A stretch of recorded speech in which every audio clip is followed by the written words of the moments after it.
మా ఫ్రెండ్ ఉంటాడు, అతని గ్లాస్ అన్ని పగిలి, విండోస్ పగిలి కొంచెం డ్యామేజ్ అయినా అతను సేఫ్, అతను బాస్ కూడా సేఫ్, పెద్ద ప్రాబ్లం కాదు.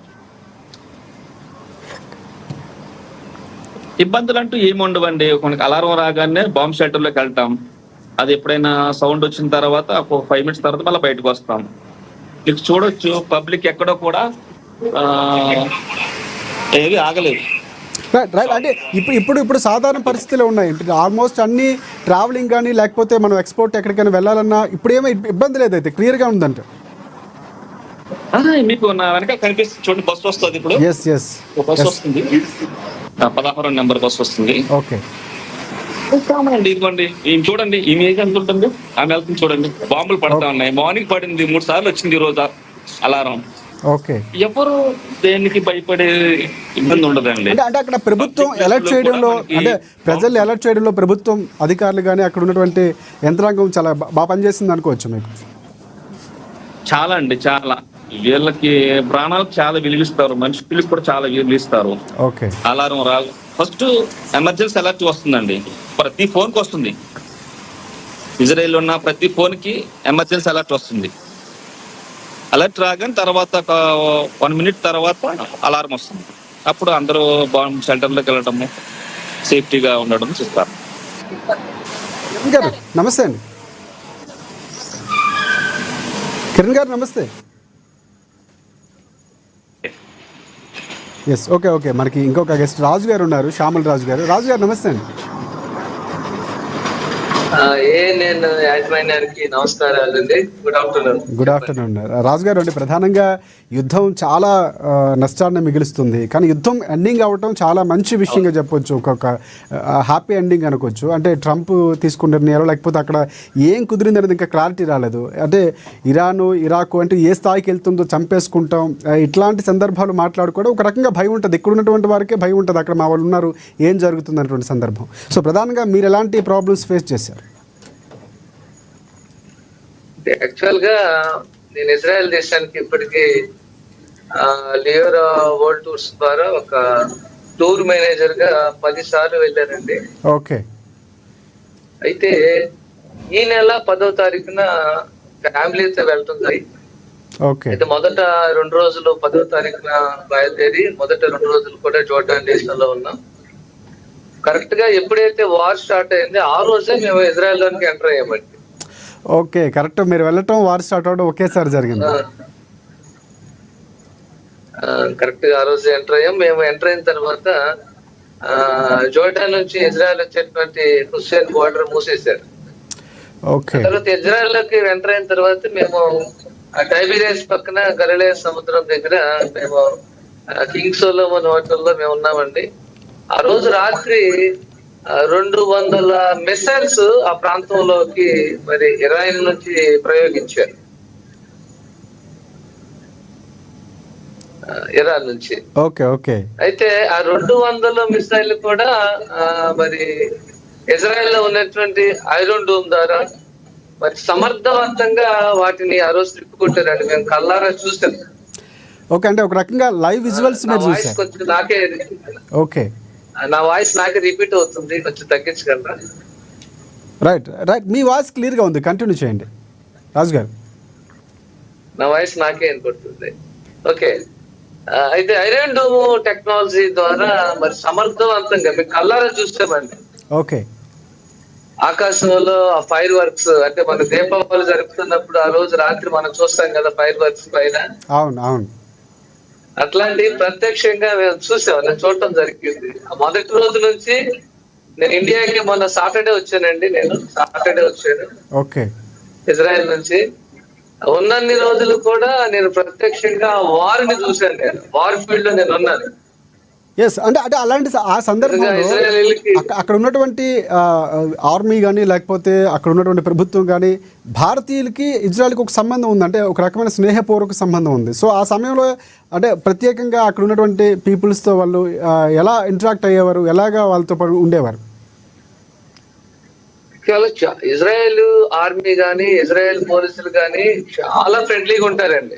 ఓకే. చాలా సాఫ్ట్ గా ఉంటారు. ఎందుకంటే ఇజ్రాయెల్ దేశంలో మరి 12th స్టాండర్డ్ అయిన తర్వాత ప్రతి విద్యార్థి కూడా 3 సంవత్సరాలు ఆర్మీలో పనిచేయాలి. అవును. అంటే ప్రతి ఒక్కరికి కూడా, అంటే ప్రతి సిటిజన్ కూడా యుద్ధంలో ఎలా పోరాడాలో, ఎలా గన్ పట్టుకోవాలో వాళ్ళకి పూర్తిగా తెలుసు. అంటే ఏ సందర్భంలో అయినా ఇక్కడ నుంచి అయినా అంతర్యుద్ధం చేయడానికి కూడా సిద్ధపడేలాగా అక్కడ ఉన్నటువంటి సిచ్యువేషన్స్. అవునండి, ప్రతి సిటిజన్ కూడా యుద్ధానికి సిద్ధంగా ఉంటారు. ఓకే. ఒకవేళ దేశం అంతా కూడా యుద్ధానికి వెళ్లాల్సి వచ్చినా సరే దేశం అంతా కూడా వెళ్ళిపోతారు వాళ్ళు. Okay okay. అంటే ఎందుకంటే అందరికి యుద్ధ నైపుణ్యం తెలుసు. ఎస్ అంటే ఒక యుద్ధ రీతిలో ఇది కూడా ఒక కొత్త విషయం అనుకోవచ్చు మనం. అవునండి, ఖచ్చితంగా. రైట్. అంటే అక్కడ సదుపాయాలు అంటే సదుపాయాలు కల్పించడంలో ఇందా చెప్తున్నట్లు వారు ఫ్రెండ్లీగా ఉంటారు అని మనం తెలుసుకున్నాం. కానీ ఇక్కడ అంటే ఆ 11 రోజుల పాటు మీరున్న రోజులు అంటే ఫుడ్ కానీ లేకపోతే ఫెసిలిటీస్ వెళ్ళటం కానీ ఇలాంటి సందర్భాల్లో పరిస్థితులు ఎలా ఉన్నాయండి అక్కడ? లేదండి, అంటే యుద్ధం జరుగుతుందన్న మాటే ఇక్కడ న్యూస్ ఛానల్స్ కూడా చాలా భయంకరంగా చూపిస్తున్నాయి. ఓకే. కానీ మేము ప్రతిరోజు కూడా ప్రశాంతంగా ఉన్నాం. చాలా మంచి విషయం. అసలు మీరు ఇలా లైవ్ లో అక్కడ బాంబులు పడటం ఎదుర్కోవటం చూసినటువంటి వ్యక్తిగా అంత ప్రశాంతంగా ఉండటం అనేది ఒక చాలా మంచి విషయం ఒక రకంగా చెప్పాలంటే. అంటే ఫ్యామిలీతో ఉన్నానండి, నేను ఒక్కనే కాదు. ఓకే. నేను, నా భార్య, నా కూతురులతో ఉన్నాను. నేను ఏ రోజు భయపడలే నేను. ఓకే. సో అంటే ఒక సేఫ్ అంటే అక్కడ బంకర్లోకి వెళ్ళే అంటే అలాంటి సైరన్స్ రావటం మీరుండే ప్రాంతంలో ఏమైనా పడినటువంటి సందర్భాలు, ఎందుకంటే లైవ్ లో చూస్తారన్నారు కాబట్టి బంకర్లోకి ప్రత్యేకంగా అలాంటి ఏర్పాటు. ఓకే. నేను ఉన్నటువంటి ప్రాంతంలో కూడా ఆ రోజు 200 బాలిస్టిక్ మిసైల్స్ ఇరాన్ నుంచి వచ్చాయి. ఓకే. వచ్చే సైరన్స్ మోగి ఫస్ట్ ఏమో ఫోన్ కి అలర్ట్ వస్తుందండి. ఓకే. అలర్ట్ వచ్చిన ఒక 1 minute కి 2 minutes కి సైరన్స్ మోగుతాయి. ఓకే. లైట్స్ ఆఫ్ అయిపోతాయి. సో అంటే సైరన్స్ మోగగానే మనం ఏం చేయాలంటే ఓకే అక్కడ ఉన్నటువంటి బంకర్ ఏదైతే ఉందో సేఫ్ సైడ్ లో మనకు దగ్గరలో ఆ బంకర్ లోకి వెళ్ళిపోవాలండి. ఓకే. ఒక పావు గంట అయిన తర్వాత మనం మళ్ళీ వచ్చి మన పనులు మనం చేసుకోవచ్చు. ఓకే. అంటే ఒక రకంగా చెప్పాలంటే ఒక చిన్న బ్రేక్ లాగా ఒక బ్రేక్ లాగా ట్రిప్ మీరు ఎంజాయ్ చేశారేమో అనుకోవచ్చు. అంటే యుద్ధం జరుగుతున్న తీరు దూరం నుంచి ఉన్నాం, మీరు ప్రత్యక్షంగా ఉన్నారు. సో ఒక రకంగా అలర్ట్ అవగానే లోపలికి వెళ్ళిపోవాలి, తర్వాత వచ్చి యాజ్ యూజువల్ గా ఉండటం. అవునవును, ఖచ్చితంగా. ఎందుకంటే నేను చాలా సార్లు విన్నానండి యాక్చువల్ గా ఇజ్రాయెల్ కి ఒక ఐరన్ డూమ్ అనేటువంటి ఒక మంచి టెక్నాలజీ ఉందని. అవును. దాని దగ్గర యాంటీ మిసైల్ టెక్నాలజీ అనేది ఒకటి ఉందని విన్నాను, కానీ ప్రత్యక్షంగా చూడాల.